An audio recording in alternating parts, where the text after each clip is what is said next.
ведется трансляция в перископе, да, поэтому сейчас у Камиля Хазрата вообще такая фишка, он свои лекции, уроки транслирует в перископе.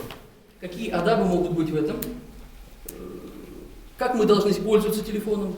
Должен ли он быть, то есть, нашей некой тюрьмой? То есть человек не может без него жить. Сейчас это как некий орган, без которого ты не можешь выйти на улицу. Потому что если ты без него вышел, кто-то обязательно умер, уже каямат наступил или что-то такое происходит.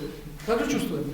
Уже не можем без него. То есть мы как махкум, все привязаны к этому телефону, но это же не должно мешать нашей жизни.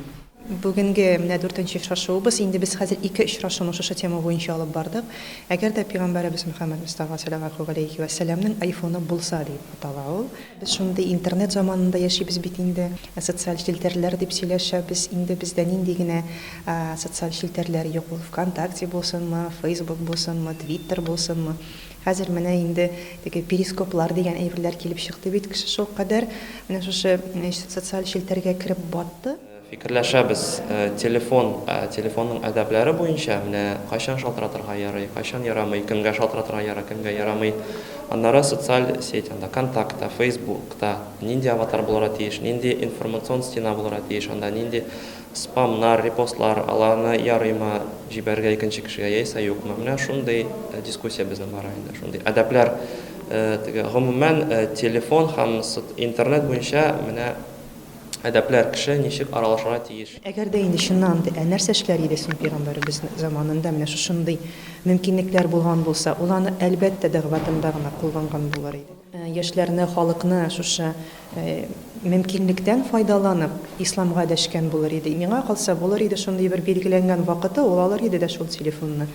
Үзенең эше өчен кулланыр иде дә, аннан соң алып куяр иде сыман.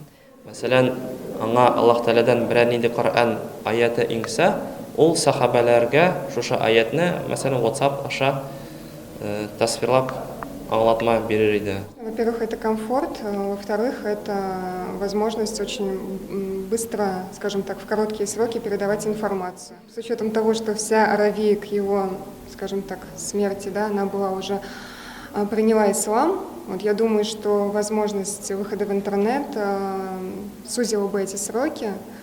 Вот. Но это опять же мое мнение, это если бы многие как бы в исламе не очень любят этот формат. Алла бирса, иншалла, бәлки бу очрашудан соң буклет булыр.